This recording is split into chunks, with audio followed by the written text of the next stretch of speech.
দিনটা ছিল রমজান মাসের প্রথম দিন, আর সেদিনই ছিল আমার বুকিং। তাই ইফতারটাকে টিফিনের মধ্যে প্যাক করে নিয়ে বেরিয়ে পড়লাম মেকওভার করতে।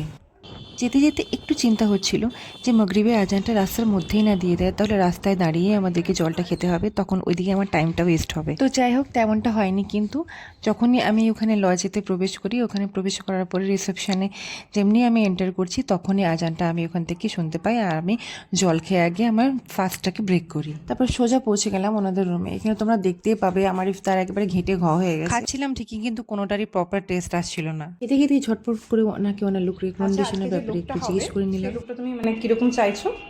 একদম সিম্পলের উপর, একদম একটা এথনিক লুক হবে। আর হচ্ছে তোমাকে তো আমি আগেই বলেছি, তো ঠিক আছে চলো। ঠিক আছে, দেখা যাক ওরকম করতে পারে কিনা। এখানে ওনার full face makeup almost complete. তাতেই দেখো কি সুন্দর লাগছে দেখতে, আর লিপস্টিক পরিয়ে তো আরোই সুন্দর লাগছে, একটা প্রপার বেঙ্গলি ফেস একটা।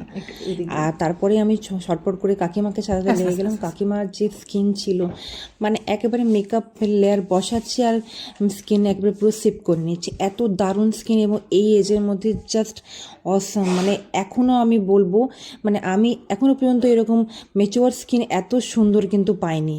এখানে প্রিয়াঙ্কাদির লুকটা রেডি। উনি একবার sleek bun with nude lipstick এর মধ্যে একটা সফট সাটল লুক চেয়েছিলেন।